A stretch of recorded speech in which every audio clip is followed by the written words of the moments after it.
kawan-kawan semua, welcome back to my channel. Kali ini nih aku membuat rubrik tentang podcast ya kawan-kawan. Nah, di hari ini aku ngundang kawan aku, namanya Ingrid. Bisa sapa nih? Hai. Kawan-kawan nih di podcast Ririn's channel ya. Nah, di hari ini nih kawan-kawan, kami akan membahas tentang standar kecantikan. Gimana Ingrid? Udah pernah nggak ngerasa standar kecantikan?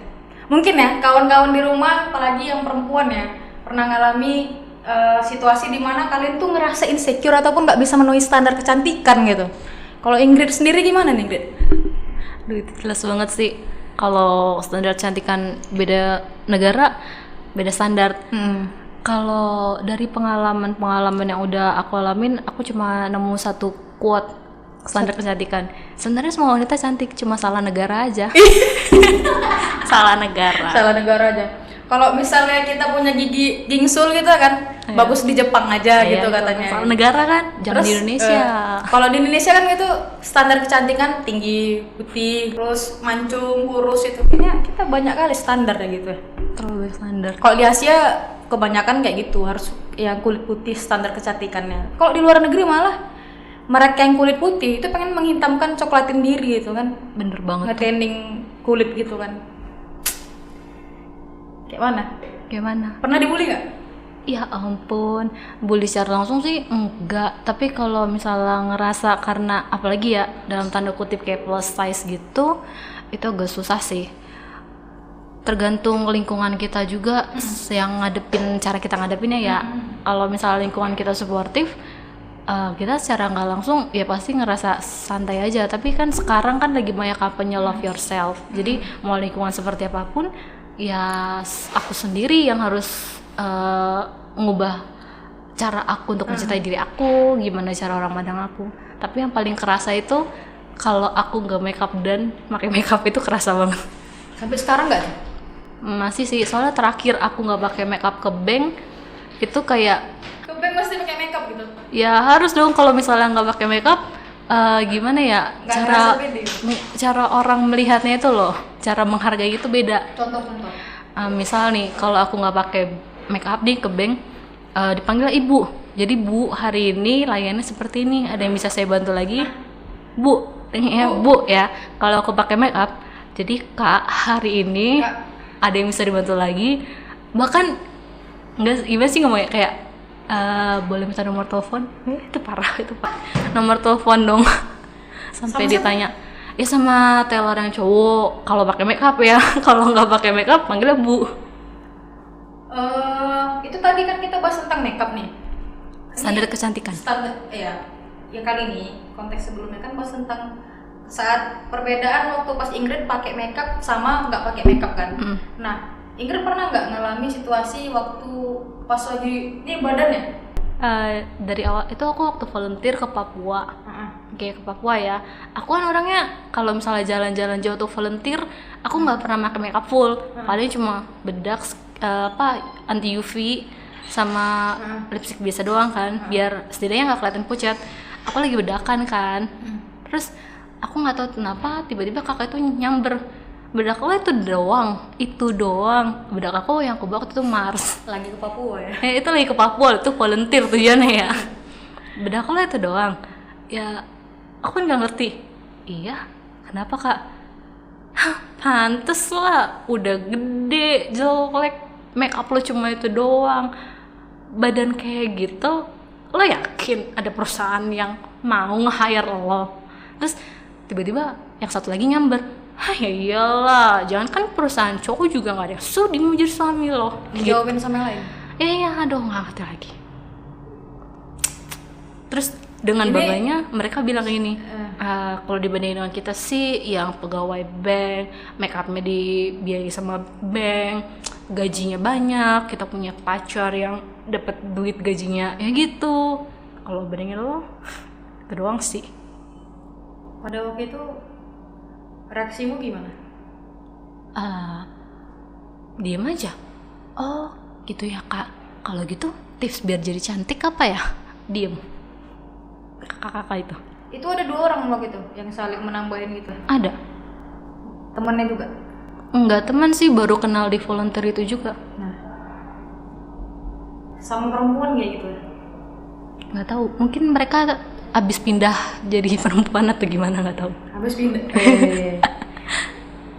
Tapi ya kenapa sih perempuan tuh berat kali gitu untuk woman support other woman gitu? Nggak. Apa sih yang buat ini berat? Kalau menurut Ingrid gimana nih?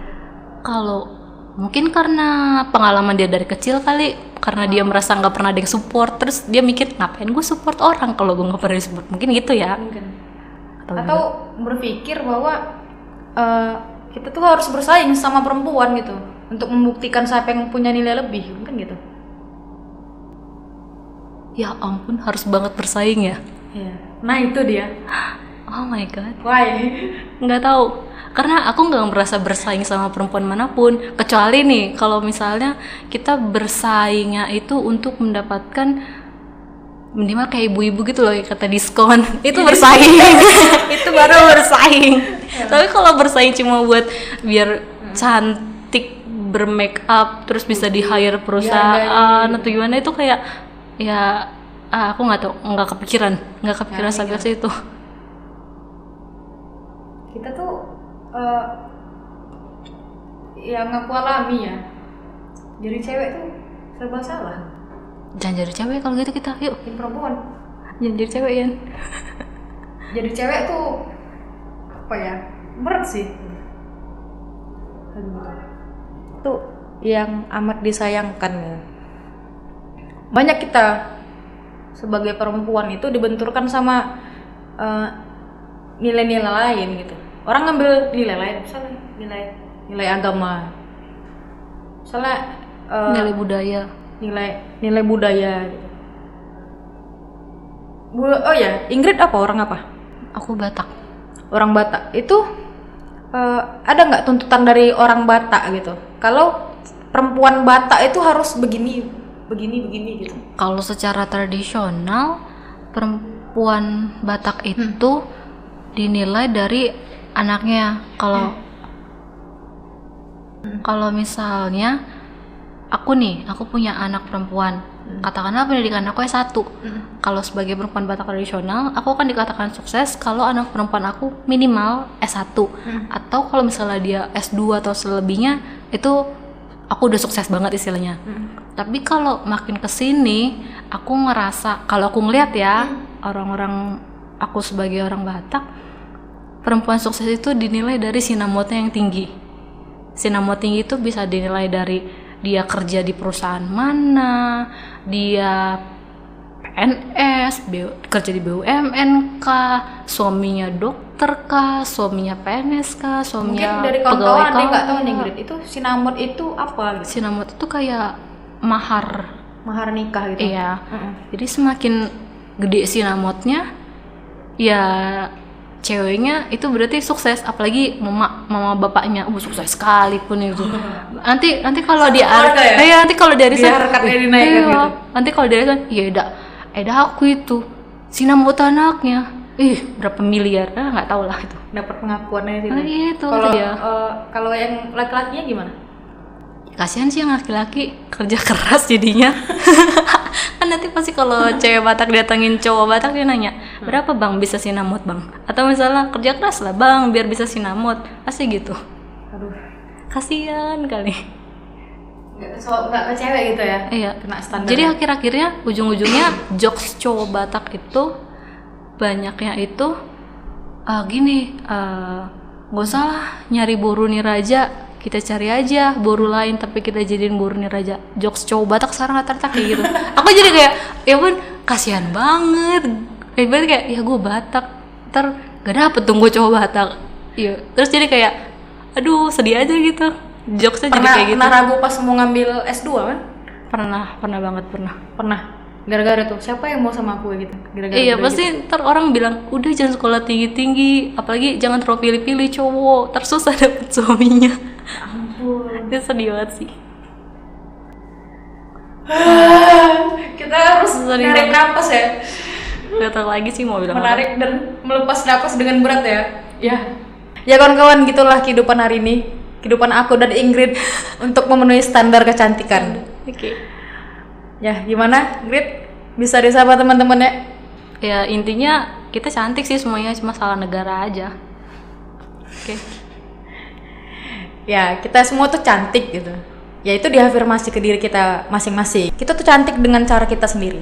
Oke, terima kasih kawan-kawan. Sampai jumpa di video podcast selanjutnya. Bye.